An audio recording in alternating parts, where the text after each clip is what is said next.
నమస్తే, welcome to జనం news. నేను మీ శ్రీలత. ముందుగా హెడ్లైన్స్. అంగన్వాడీల న్యాయపరమైన డిమాండ్స్ ను నెరవేర్చాలి. గుంతకల్లు మాజీ ఎమ్మెల్యే జితేంద్ర గౌడ్. ప్రారంభానికి ముస్తాబవుతున్న రానంపల్లి శ్రీ దక్షిణముఖ సంజీవిని ఆంజనేయ స్వామి దేవాలయం.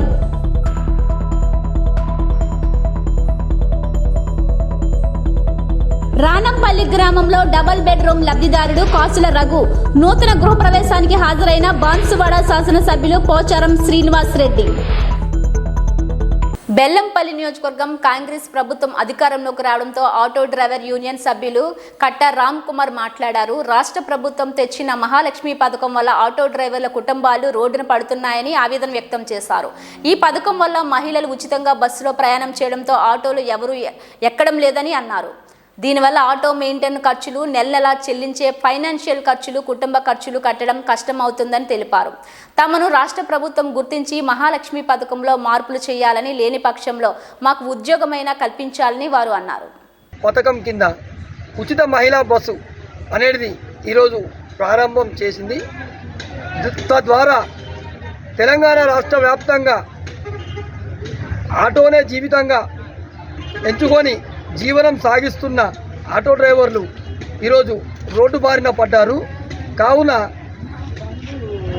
తెలంగాణ ప్రభుత్వం ఈరోజు ఆటో డ్రైవర్లకు న్యాయం చేసే విధంగా ఉచిత మహిళా బస్ అనేది అందరికీ ఇవ్వకుండా 60 ఏళ్ళ పైబడి ఉన్న ముసలివారికి, విద్యార్థులకు, వికలాంగులకు అమలు చేస్తూ ఉద్యోగస్తులకు కూడా ఇవ్వడం సరైంది కాదు అని విజ్ఞప్తి చేస్తున్నాం. ఈ ఉచిత మహిళా బస్సులో కాస్త లోటుపాట్లను సవరించి ఆటో డ్రైవర్లకు ఉపాధి కల్పించే విధంగా ఉండాలని చెప్పి వారిని కోరుతున్నాం. 4-5 రోజులలో ఒక నిర్ణయం తీసుకొని ఆటో డ్రైవర్లకు న్యాయం చేస్తారని చెప్పి ప్రభుత్వాన్ని మేము కోరుతున్నాం. పామిడి మండల కేంద్రం నందు అంగన్వాడీ టీచర్స్ మరియు ఆయాలు గత 5 రోజుల నుంచి చేపట్టిన నిరవధిక సమ్మెకు గుంతకల్లు నియోజకవర్గం ఇన్ఛార్జ్ మాజీ శాసనసభ్యులు ఆర్ జితేంద్ర గౌడ్ టీడీపీ జనసేన శ్రేణులతో కలిసి శిబిరాన్ని సందర్శించి వారికి సంఘీభావం తెలిపి మద్దతు తెలియజేయడం జరిగింది. ఈ సందర్భంగా జితేంద్ర గౌడ్ మాట్లాడుతూ, గత టీడీపీ హయాంలో చంద్రబాబుగా మీ సేవలు గుర్తించి ఇళ్ల పట్టాలు అందించి మరియు ఇళ్లను మంజూరు చేయడం జరిగింది. కానీ జగన్ రెడ్డి తన పాదయాత్రలో అబద్ధపు హామీలతో తెలంగాణ కంటే 1000 రూపాయలు ఎక్కువ వేతనం ఇస్తానని మాట తప్పి ఏ అధికారం లేని వాలంటీర్లు, సచివాలయ సిబ్బంది చేత అంగన్వాడీ స్కూల్ తాళాలు పగలగొట్టడం చూస్తుంటే రాజారెడ్డి రాజ్యాంగాన్ని రాష్ట్రంలో అమలు చేస్తున్నాడని మండిపడ్డారు. అంగన్వాడీ యూనియన్స్ ఉంటాయి, మీకు గుంటకల్లో కూడా అంగన్వాడీ యూనియన్, అంగన్వాడీ ప్రెసిడెంట్ ఉంటారు. ఒకసారి వాళ్ళతో కూడా మీరు చర్చించండి. గతంలో స్థలాలు ఇప్పించడమే కాకుండా హౌస్ కూడా శాంక్షన్ చేయించడం జరిగింది. అది ఒక తెలుగుదేశం ప్రభుత్వంతోనే అవుతుంది. ఖచ్చితంగా అందులో లేని వాళ్ళకి స్థలాలతో పాటు ఇల్లు కూడా శాంక్షన్ చేపిస్తామని సభాముఖంగా మీకు తెలియజేస్తా ఉన్నాం. మీకు ఎప్పుడు అండగా నిలబడతామని మరొకసారి తెలియజేసుకుంటామమ్మా. Thank you. రుద్రూరు మండలం రానంపల్లి గ్రామంలో 40 లక్షలతో నిర్మిస్తున్న శ్రీ దక్షిణముఖ సంజీవిని ఆంజనేయ స్వామి దేవాలయం ప్రారంభానికి ముస్తాబైంది. ఆలయంలోని పనులు తుది దశకు చేరుకున్నాయి. ఈ నెల 20, 21, 22 తేదీలలో ఆలయ ప్రారంభోత్సవ కార్యక్రమాలు, విగ్రహ ప్రతిష్టాపన కార్యక్రమం పెద్ద ఎత్తున నిర్వహించడం జరుగుతుందని, ఈ కార్యక్రమానికి ముఖ్య అతిథిగా బాన్సువాడ శాసనసభ్యులు పోచారం శ్రీనివాస్ రెడ్డి హాజరవుతున్నట్లు ఆలయ కమిటీ చైర్మన్ దయ్యాల రాజు తెలియజేశారు. 3 రోజుల పాటు మహా అన్నదాన కార్యక్రమం నిర్వహించడం జరుగుతుందని, చుట్టుపక్కల గ్రామాల ప్రజలు పెద్ద ఎత్తున పాల్గొనవలసిందిగా వారు విజ్ఞప్తి చేశారు. ఈ కార్యక్రమంలో ఆలయ కమిటీ చైర్మన్ దయ్యాల రాజు, తోట సంగయ్య, గంగారం పటేల్ తదితరులు పాల్గొన్నారు. దక్షిణముఖ సంజీవని ఆంజనేయ స్వామి వారి యొక్క ఆలయ నిర్మాణము విజయవంతంగా గ్రామ ప్రజలు, పెద్దలందరి సహకారంతో పూర్తి చేసుకొని ఈ నెల 20, 21, 22 3 రోజులలో ఈ ఆంజనేయ స్వామి వారి యొక్క ఆలయాన్ని నిర్మాణం పూర్తి చేసుకొని విగ్రహ ప్రతిష్టాపన కార్యక్రమం ఏర్పాటు చేయడం జరుగుతుంది. దానిలో భాగంగా మొదటి రోజు అనగా 20 డిసెంబర్ నాడు మన మల్లారాం స్వామి గారు ముఖ్య అతిథిగా ఇచ్చేస్తున్నారు. అలానే రెండవ రోజు 21 తారీఖు రోజున మన హంపి పీఠాధిపతి గారు వస్తున్నారు. చివరి రోజు 22వ తారీఖున విగ్రహ ప్రతిష్టాపన కార్యక్రమానికి మరియు మందిరం యొక్క ఇనాగ్రేషన్ దాని కొరకు మన గౌరవనీయులు మన మాజీ మంత్రివర్యులు తాజా మాజీ స్పీకర్ గారు ప్రస్తుత శాసనసభ్యులు మన గౌరవనీయులు పోచారం శ్రీనివాసరెడ్డి గారు ముఖ్య అతిథిగా పాల్గొని మందిరం యొక్క విగ్రహ ప్రతిష్ఠ కార్యక్రమంలో మరియు మందిర ప్రారంభాన్ని కూడా తన చేతుల మీద చేయడం జరుగుతుంది. ఇట్టి కార్యక్రమంలో భాగంగా గ్రామ ఆలయ కమిటీ తరఫున గ్రామ ప్రజలు పెద్దలందరి సహకారంతో 3 రోజులు కూడా అన్నదాన కార్యక్రమం ఏర్పాటు చేయడం జరుగుతుంది. ఈ కార్యక్రమానికి చుట్టుపక్కల గ్రామాలు కానీ అన్ని గ్రామాలు చుట్టుపక్కల మండలంలోని అందరూ కూడా భక్తులు పెద్దలు అందరూ కూడా వచ్చి మా అంజన్న యొక్క ప్రసాదాలను స్వీకరించాల్సి కోరుచున్నాము. 20వ తారీఖు నుంచి 22 వరకు అనగా 3 రోజులు కూడా అన్నదాన కార్యక్రమం ఏర్పాటు చేయడం జరిగింది. కాబట్టి ఈ కార్యక్రమంలో భక్తులందరూ కూడా భారీ ఎత్తున పాల్గొని అంజన్న గారి యొక్క కృపకు పాత్రలు కాగలరని మా యొక్క విన్నపం. గత 3 రోజులుగా పలు మీడియాలలో వస్తున్న వార్తలకు శనివారం జగ్గంపేట ఎమ్మెల్యే పార్టీ కార్యాలయంలో మీడియా సమావేశం ఏర్పాటు చేశారు. ఈ సమావేశం ముఖ్య ఉద్దేశం వైసీపీ కార్యకర్తలు కేడర్ చంటిబాబుతో ఉన్నామని చెప్పడానికే ఈ మీడియా సమావేశం అని పలువురు అన్నారు. ఎలక్షన్ చేసుకున్నాం, ఇవాళ అన్ని కూడా భారీ మెజార్టీతో నెగ్గడం జరిగింది. మరి అటువంటి సందర్భంలో చంద్రబాబు గారి వల్ల అయితే ఇక్కడ పార్టీకి ఏంటి ఎటువంటి నష్టం జరగలేదు. మరి పార్టీని కూడా అది అన్ని గమనించి మీరు చంద్రబాబు గారి నాయకత్వాన్ని కూడా బలపరుస్తూ మేము కూడా అందరూ ఒకే కుటుంబంలో ఉన్నాం. చంద్రబాబు గారు వెనకాలే ఉన్నాం. ఇవాళ అది కూడా ఒకసారి అధిష్టానం దృష్టిలో పెట్టడం జరుగుతుంది. మీ నిర్ణయం తీసుకున్నా సరే మా కార్యకర్తలు అందరికీ తెలియజేసే నిర్ణయం తీసుకోవాలని మీ ద్వారా కోరుకుంటున్నాం. చంద్రబాబు గారి సీట్ వస్తుందని చెప్పి కాన్ఫిడెన్స్ లో ఉన్నారు. నేను చాలా కాన్ఫిడెంట్ గా ఉన్నాను ఇవాళకి కూడా. ఎందుకంటే ఇది అసలు దృష్టిలో అసలు ఏ క్యాడర్కి ఇవాళకి ఇన్ఫర్మేషన్ లేదు దాని గురించి. అవతల వాళ్ళకి ఇచ్చేసేవన్నది. పార్టీ ఏ నిర్ణయం తీసుకున్నా మీరు కట్టుబడి ఉంటారా? పార్టీ నిర్ణయానికి కట్టుబడి ఉంటాం. అలాగే చంటిబాబు గారి నిర్ణయానికి కట్టుబడి ఉంటాం.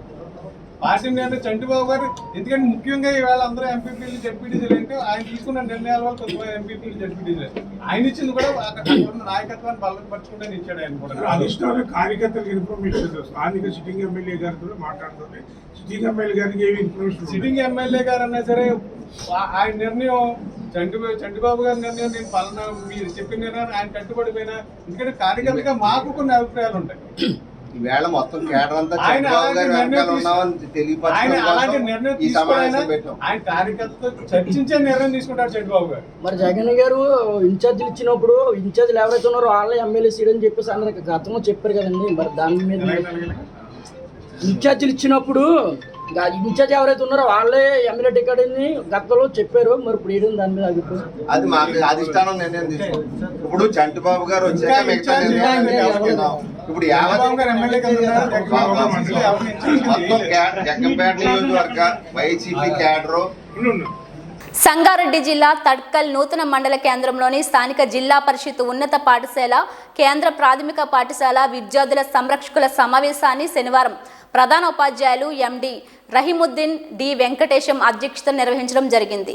ఈ సందర్భంగా వారు మాట్లాడుతూ ప్రభుత్వ పాఠశాలలో చదివే విద్యార్థులను ఉన్నత శిబిరాలను చేర్చడానికి సంరక్షకుల సమావేశం ఎంతగానో దోహదపడుతుందని అన్నారు. తమ పిల్లలు నిత్యము క్రమము తప్పకుండా పాఠశాలకు హాజరవడం పట్ల, విద్యార్థుల చదువు సామర్థ్యం పట్ల, అధ్యాపకులు బోధించే బోధన పట్ల అన్ని విషయాలపై క్షుణ్ణంగా పరిశీలించడానికి నెలవారీ విద్యార్థుల సంరక్షకుల సమావేశం ఏర్పాటు చేసి పైన తెలిపిన విషయాలన్నిటినీ చర్చించడం జరుగుతుందని అన్నారు. ఈ కార్యక్రమంలో సిపిఎస్ పాఠశాల ఎస్ఎంసి చైర్మన్ మామిడి పండరి, సిఆర్పి తులసిరామ్, పాఠశాల ఉపాధ్యాయులు తదితరులు పాల్గొన్నారు.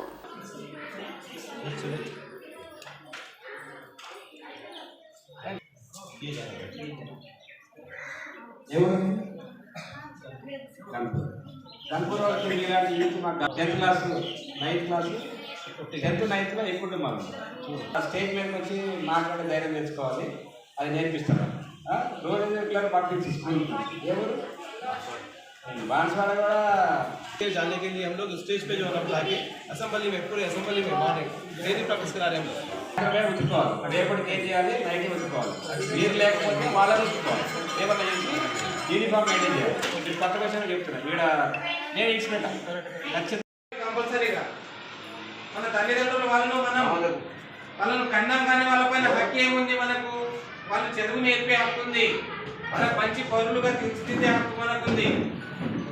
అంటే మనం ఏం చేయాలి, వాళ్ళకు ప్రతిరోజు పిల్లలు మనకు స్కూల్కు వెళ్తురా లేదా అది చూడడం మన బాధ్యత ఉంది. అంటే వాళ్ళు ఏం నేర్చుకుంటారు, మన పిల్లవాడు ఏం కావాలనుకుంటూ వాళ్ళ యొక్క లక్ష్యం ఏంటి, ఇవన్నీ మనం గుర్తిస్తే ఒక మంచి తల్లిదండ్రులుగా మనం పేరు పొందుతాం. కానీ ఈరోజు సమాజంలో జరుగుతున్నటువంటి అనేక విషయాలు ఇప్పుడు ఫోన్లో కానివ్వండి, ఫోన్లో చూడడం కానీ, ఎక్కువసేపు టీవీలు ఎక్కువ చూడడం కానీ, వాళ్ళ ఫ్రెండ్ సర్కిల్లో ఏ విధంగా ఉండడం కానీ, ఇవన్నీ కూడా తల్లిదండ్రులు గమనించాల్సినటువంటి విషయం ఉంది. ఇప్పుడు స్కూల్లో కంటే ఒక దెబ్బ ఒక టీచర్ కొడితే ఎందుకు కొడుతుండేది మనం అర్థం చేసుకోవాలి. ఇప్పుడు పిల్లవాళ్ళకి ఎవరు దండిస్తారో అయితే ఎవరు ఎక్కువగా ప్రేమిస్తారో వాళ్ళే దండిస్తారు. ఇప్పుడు మీకు దండించే అధికారం ఉంది, ఎందుకంటే మనం పిల్లలకి ఎక్కువ ప్రేమిస్తాం, వాళ్ళపైన ప్రేమ ఉంది. అదేవిధంగా మన స్కూల్కి వెళ్ళి ఒక మోడల్ చూపిస్తున్నాం. దీంట్లో 6 పేపర్లు ఉంటాయి, 6 సబ్జెక్టులకు సంబంధించిన పేపర్లు ఉంటాయి, విద్యార్థి బ్యాగ్లో ఉంటాయి. ఆ బ్యాగ్లో నుంచి మీరు ఖాళీగా ఉంటే అడగాలి. ఖాళీగా అయితే పిల్లలు సపోర్ట్ లేదా సార్ మరి సంతం చేయడేది అని అడగాలి. మీ పిల్లల్ని అడగాలి, మీ బాయ్ని లేదంటే గాల్ని మీరు అడగాలి. అడిగినప్పుడు ఉపయోగపడుతుంది ఒకటి. అట్లని ఇదే కాదు, ఇది చదువుకే. ఆరోగ్య సమస్య, మీ పిల్లవాడికి ఏదన్నా మరి రోజు ట్యాబ్లెట్లు వాడే పరిస్థితి ఏమంటే కూడా అది మాకు ముందు చెప్పండి.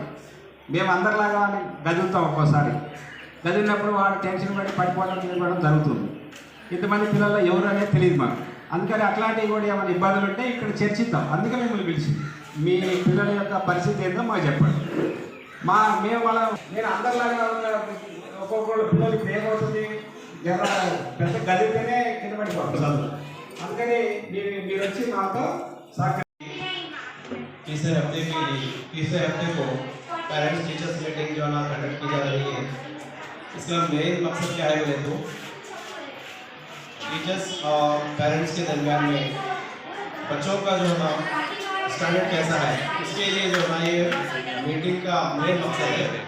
और बच्चे का जो है ना स्टैंडर्ड कैसा है, बच्चे को जो है ना बेसिक्स कैसे है कि घर में आके पढ़ा नहीं पढ़ा, और साथ ही साथ रेगुलर आना नहीं आना, और साथ ही साथ जो है ना बच्चे के हेल्थ के तरफ से पेरेंट्स को मालूम होना, टीचर्स को मालूम होना और बच्चे को मालूम होना. तो ये मेन मीटिंग का मकसद है. तो ये मीटिंग जो है ना हर महीना हर हफ्ते तीसरे हफ्ते को जो है ना मुनक़िद की जाती है. इसके अंदर जो है ना तमाम पेरेंट्स को जो है ना इन्वाइट किया जाता है, और साथ ही साथ जो है ना बच्चे के ताल्लुक से परफॉर्मेंस के ताल्लुक से ये मीटिंग में जो है चर्चा की जाती है.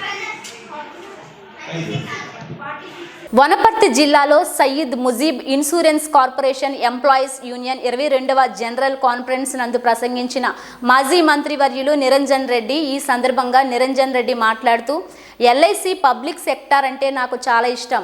నేను నా గృహ నిర్మాణం ఎల్ఐసి సహకారం తీసుకున్నాను. పబ్లిక్ సెక్టార్ సంస్థలను కాపాడుకోవడం అంటే ఈ దేశ ఉనికి కాపాడుకోవడమేనని అన్నారు.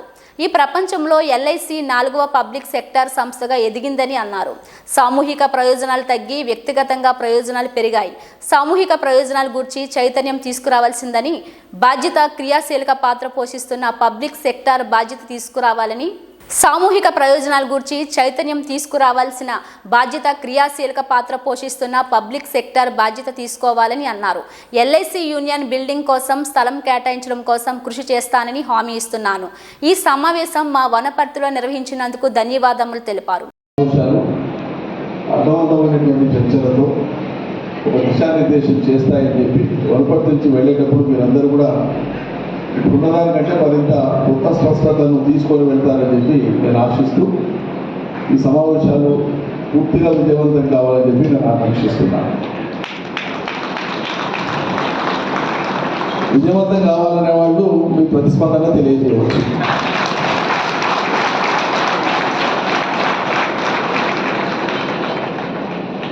పబ్లిక్ సెక్టర్ అందున ఎల్ఐసి నాకు అత్యంత ప్రీతిపాత్రమైంది.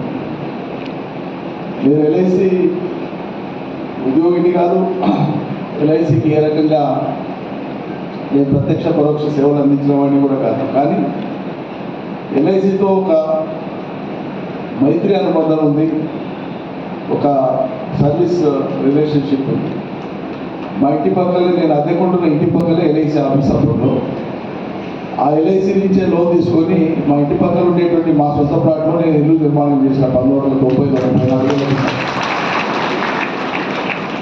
నాతో పాటు కాలేజీలో చదువుతున్నటువంటి ఆ రోజుల్లో చదువుతున్నటువంటి మిత్రుడు నాగేంద్ర ప్రసాద్ నాకు జూనియర్. నేను అప్పట్లో విద్యార్థి నాయకులు నేను ఒకటి కాబట్టి క్రియాశీలకంగా ఉండేది కాబట్టి అతను నాకు అడ్మైర్ పర్సనల్గా. సో ఆల్ ఆఫ్ సడన్ నేను వనపర్తిలో ప్రాక్టీస్ పెట్టిన తర్వాత 84లో ఒకసారి 84-85 అనుకుంటా సడన్గా వచ్చేసి మా ఇంటికి వచ్చేసి ప్రత్యక్షమై కనిపించినాను. అరే what is surprise, how come you are here brother అంటే నేను ఇక్కడ ఎల్ఐసిలో పనిచేస్తున్నాను సార్, నాకు జాబ్ వచ్చిందని చెప్పినాడు కొత్తగా. సో అక్కడి నుంచి రిలేషన్ కంటిన్యూ అవుతుంటే ఒక 3 ఏళ్ళు గడిచిన తర్వాత నేను ఎల్ఐసి ఆఫీస్ పక్కలో ఒక అద్దె ఇంట్లో ఉండేవాడు. మార్నింగ్ నా దగ్గరికి వచ్చినాడు. వచ్చి మీకు పాలసీలు ఉన్నాయంటే లేవు ప్రసాద్ అంటే చేయండి మీరు మేడం అంటే అప్పుడు అర్జెంట్గా పాలసీలు చేసి ఇచ్చాము. అప్పుడే 1 వీక్లో మళ్ళీ వచ్చినాడు. మీరు సొంత ఇల్లు లేదు కదా, ఈ పక్క ప్లాట్ మీదే కదా అని తెలుసు, విషయాలు మాట్లాడుతుంటాం కాబట్టి ఆ సాన్నిధ్యం ఉండే కాబట్టి ఆ విషయాలు తెలుసు. అవునంటే రానంపల్లి గ్రామంలో డబుల్ బెడ్రూమ్ లబ్ధిదారుడు కౌన్సిలర్ రఘు నూతన గృహప్రవేశానికి హాజరైన బాన్సువాడ శాసనసభ్యులు పోచారం శ్రీనివాసరెడ్డి పేదోళ్ల సొంతింటి కలలు సాకారం చేసే సంకల్పంతో బాన్సువాడ నియోజకవర్గంలో 11,000 డబుల్ బెడ్రూమ్ల ఇండ్ల నిర్మాణం చేపట్టి పేదోడి సొంతింటి కల బాన్సువాడ శాసనసభ్యులు పోచారం శ్రీనివాసరెడ్డి సహకారం చేశారు.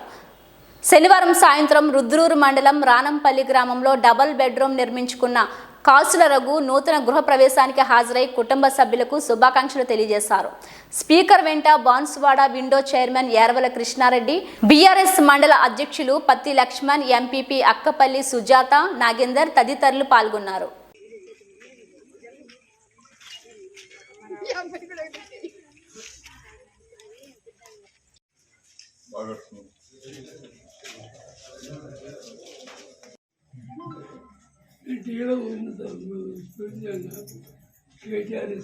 ఈరోజు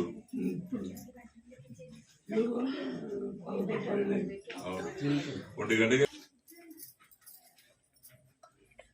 ఫస్ట్ 75.